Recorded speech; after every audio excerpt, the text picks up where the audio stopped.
Chicos, ¿alguna vez se han preguntado qué es la comprensión de lectura? Parece algo bastante fácil, ¿no? Mira, por definición, nosotros vamos a establecer que la comprensión de lectura va a ser una herramienta.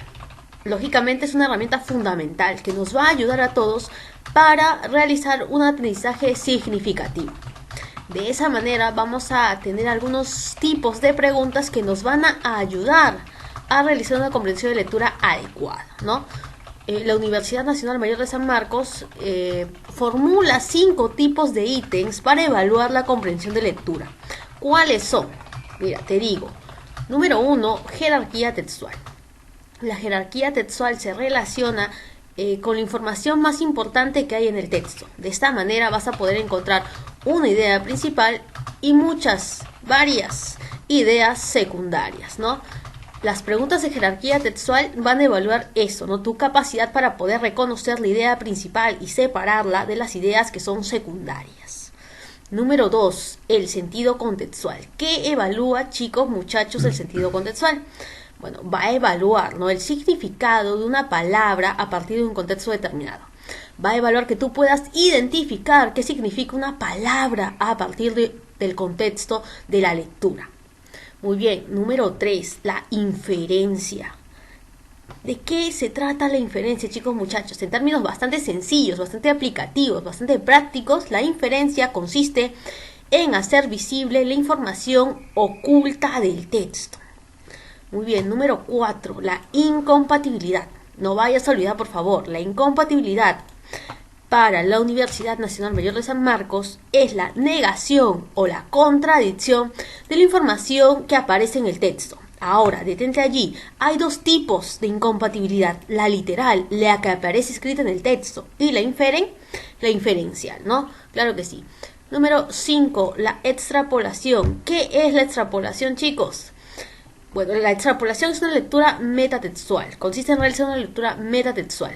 ¿Qué es lo metatextual? Lo metatextual es aquello que está fuera del texto, está fuera, no te vayas a olvidar, está fuera del texto, pero que habla y reflexiona sobre la información que el texto presenta. Esta lectura metatextual nos va a permitir establecer otras posibles consecuencias a partir de la información que el texto te está presentando. Ok, chicos, espero que se haya entendido. Vamos a practicar con todos estos conceptos que acabamos de mencionar. Acompáñame, por favor.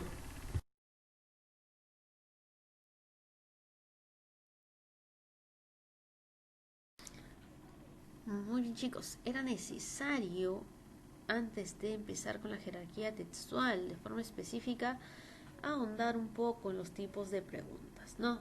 Ahora sí, vamos a ver lo concerniente a la jerarquía textual. Por definición, la jerarquía textual se va a asociar con los niveles de importancia que tienen las ideas en el texto. De esa manera, tú vas a poder encontrar una idea principal, muchas ideas secundarias y por allí una que otra idea complementaria. Hay formas para evaluar la jerarquía textual, ¿no? La Universidad Nacional Mayor de San Marcos tiene 3 formas de evaluar la jerarquía textual. Son las siguientes, escucha bien. 1. Pregunta por el tema central. ¿Qué es el tema central, chicos, muchachos? El tema central es el asunto global del que trata el texto. Este tema central además va a unificar, va a darle unidad al texto. Otra característica importante de ese tema central es que siempre va a ser una frase nominal. Muy bien. Segunda forma para evaluar la jerarquía textual, la pregunta por idea principal. La idea principal, chicos, es la idea que condensa la parte más importante del texto. Una característica fundamental que tú nunca te puedes olvidar sobre la idea principal es que esta idea principal siempre va a ser una oración, y como oración siempre va a tener un verbo, ¿no? Mira, acá te estoy poniendo una pequeña fórmula para que puedas obtener la idea principal. La idea principal es siempre el tema central más un predicado, ¿no? Entonces, Para que tú puedas identificar la idea principal, primero tienes que identificar, reconocer el tema central. Finalmente, la pregunta por el mejor resumen.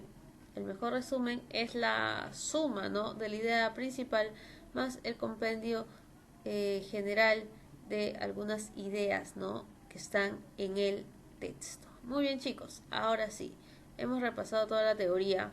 Espero que haya quedado claro. Vamos a ver ahora cómo lo ponemos en práctica.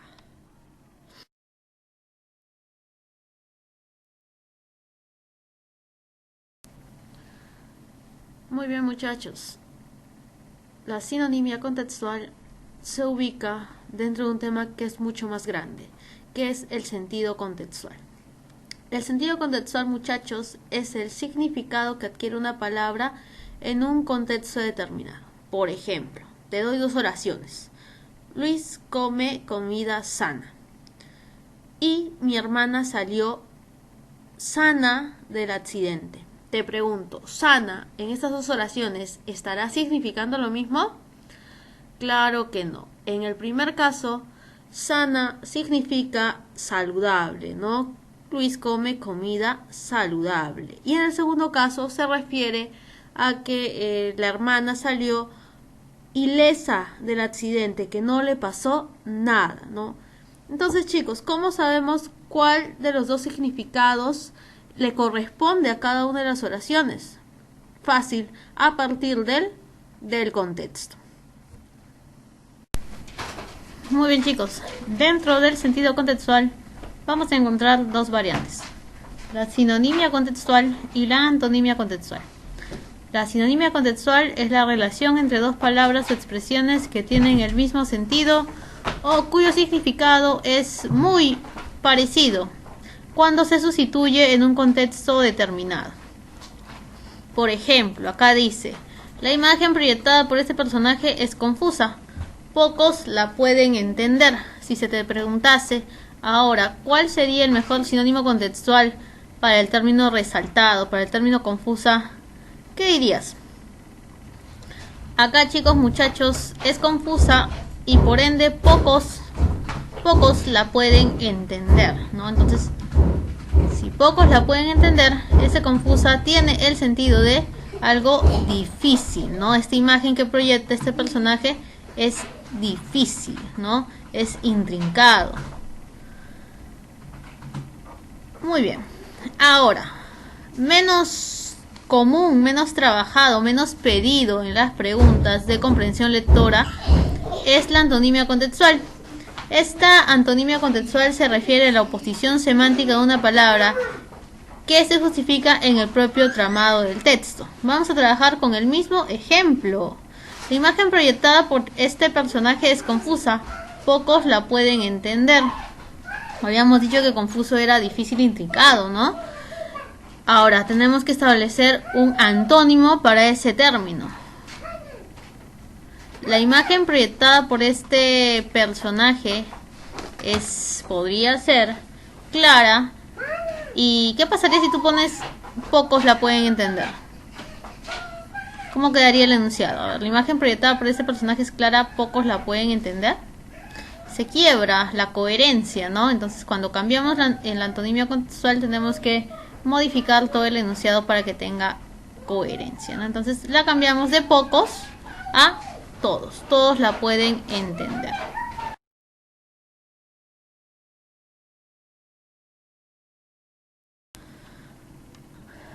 Muy bien, chicos, la inferencia, por definición, es un proceso cognitivo. ¿Por qué cognitivo? Porque implica razonamiento, no implica que tú pienses. Mediante este proceso cognitivo nosotros vamos a obtener una conclusión. Sí, escuchaste bien, una conclusión. Pero a partir de unas premisas. ¿Solamente eso mismo? No, hay dos condiciones que se deben de cumplir, sí o sí. ¿Cuáles son? La primera de ellas es que tus premisas deben estar obligatoriamente escritas en el texto. La otra condición es que la conclusión no esté escrita, esté oculta, implícita o sobreentendida en el texto. Muy bien, hay tipos, ¿no? Hay tipos de inferencias, hay tipos en realidad de clasificaciones de la inferencia, ¿no? Según la cantidad de premisas, tú vas a tener dos tipos, mediata e inmediata. Mediata, la inferencia mediata tiene dos o más premisas, ¿no? De dos a más. Mientras que la inferencia inmediata va a tener una sola premisa. La siguiente clasificación es según la relación que hay entre las premisas y la conclusión. De esta manera tú vas a tener una inferencia deductiva y una inferencia inductiva. La inferencia deductiva se va a caracterizar porque sus conclusiones son necesarias. ¿Y por qué sus conclusiones son necesarias? Porque este tipo de inferencia va a seguir las leyes de la lógica formal. La inferencia inductiva va a presentarnos conclusiones solamente probables. ¿Por qué? Bueno, porque este tipo de inferencia no va a seguir las leyes de la lógica. Muy bien, chicos, la tercera clasificación, la letra C, por la naturaleza de la inferencia, ¿no? Esta parte es súper importante porque este tipo de inferencias van a incidir directamente sobre la comprensión lectora, ¿no? Que es finalmente lo que hemos empezado a ver desde la semana pasada y vamos a seguir viendo en las semanas siguientes. Te explico, existe una inferencia de marco, causal, de datos, prospectiva y finalmente una inferencia de intención. Vamos a ver cada una de ellas a continuación, no te preocupes. Muy bien, chicos, por la naturaleza de la inferencia tenemos una inferencia de marco. Gracias a la inferencia de marco vas a poder obtener, ¿no?, el tema central o la idea principal del texto cuando estos dos elementos no estén pues escritos, ¿no?, en el texto. Una inferencia de datos te permite encontrar datos que están ocultos en el texto, ¿no?, a partir de datos que sí están escritos, que sí están explícitos, ¿no? Todo texto, chicos, muchachos, va a responder un principio de economía, ¿no? ¿Qué quiere decir esto? Que no te van a presentar toda la información escrita. ¿Por qué? Porque sería un texto demasiado extenso, ¿no? Siempre va a haber información que va a quedar sobreentendida, que va a estar oculta, ¿no? Y nosotros, para poder desocultarla, tenemos que realizar este proceso de inferencia. Muy bien, inferencia causal, permite hallar, te permite encontrar la causa probable de un hecho o de un fenómeno. Sigue, inferencia prospectiva, permite establecer un hecho, sí, pero a un dato, pero a futuro, ¿no? Y finalmente la inferencia de intención va a permitir establecer la intención del autor del texto. Muy bien, chicos, vamos a practicar ahora con estas inferencias, ¿no? Vamos a ver algunos ejemplos para que puedas entender mejor cómo se emplean estas inferencias.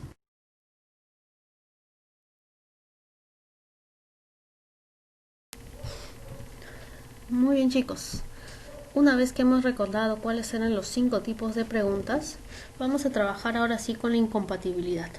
Recuerda, por favor, ten muy presente la clase pasada de la inferencia porque nos va a servir sí o sí para trabajar el día de hoy. Vamos, por definición, la incompatibilidad es la negación o la contradicción de la información que el texto presenta. Ahora, no debe de confundirse con información que no se menciona en el texto. Si hay información que no se menciona en el texto, pues esa información no es incompatible. Esa información no mencionada en el texto, no trabajada en el texto, no aludida en el texto, es información indeterminada. Recuerda, te lo repito, la incompatibilidad es la negación o la contradicción de la información que el texto presenta. Ahora, hay dos tipos de incompatibilidad. La incompatibilidad literal se produce cuando una de tus alternativas niega un enunciado que figura en el texto, que está escrito en el texto. Por ejemplo, tienes tu texto y un enunciado de tu texto dice que Sartre nació en Francia. Entonces tienes tu pregunta de incompatibilidad y te dice una de tus alternativas que Sartre es inglés. ¿Qué ha dicho el texto? Que nació en Francia, por lo tanto es francés, ¿no?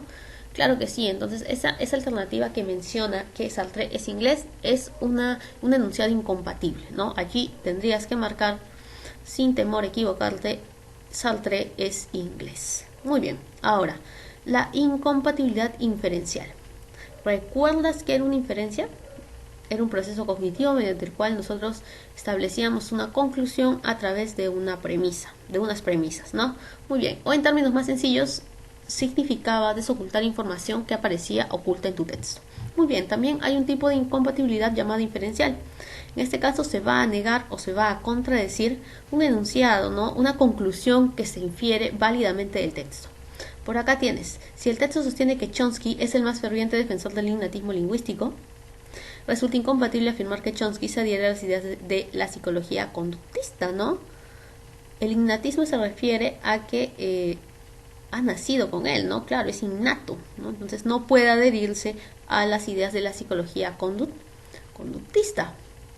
Bien, no se decía acá que se adhería, ¿no?, a la psicología conductista, mejor dicho, no se decía que no se adhería a la psicología conductista, ¿no? Pero te está diciendo eso cuando te dice que es ferviente defensor del innatismo lingüístico, ¿no? A partir de acá, de estos enunciados iniciales, nosotros establecemos una conclusión. Y esta alternativa que tenemos por acá, donde se dice que Chomsky se adhiere a las ideas de la psicología conductista, pues está contradiciendo nuestra conclusión, ¿no? Entonces allí no tendrías otra que marcar esta alternativa que te estoy manifestando, ¿no? Chomsky se adhiere a las ideas de la psicología conductista.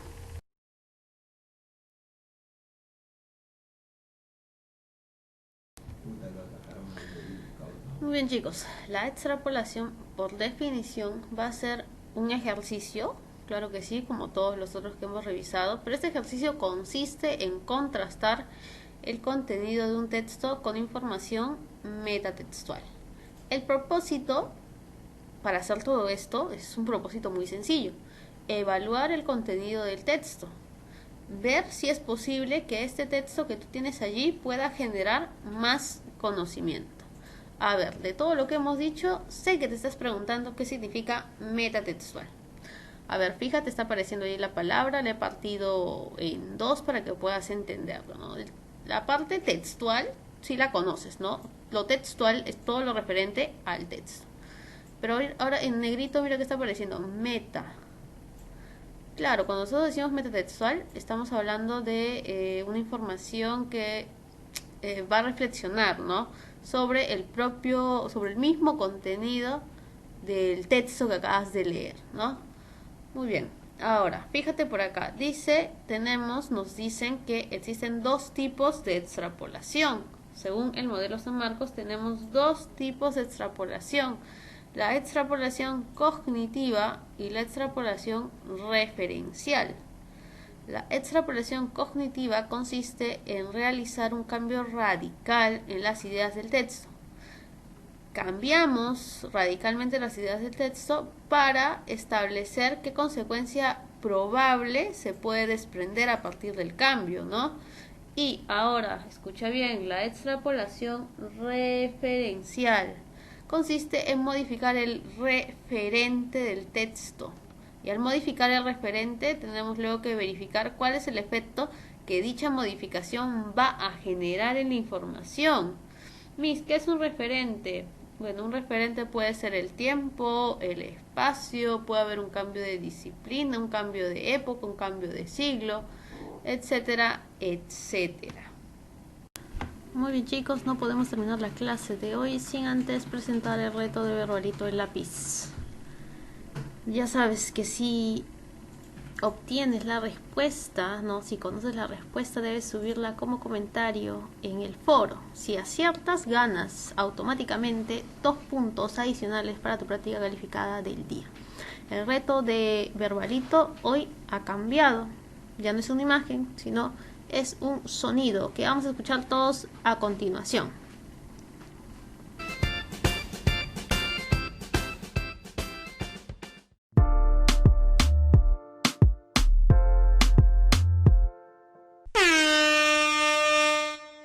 Muy bien, chicos, obviamente ya se dieron cuenta que se trata de una canción, ¿no? Si ya tienen la respuesta, vayan rapidito al foro y pongan la respuesta. Muy bien, chicos, con esto estamos terminando. Espero que la clase se haya entendido y espero que te vaya súper bien en la práctica calificada de hoy, ¿sí? Nos estamos viendo.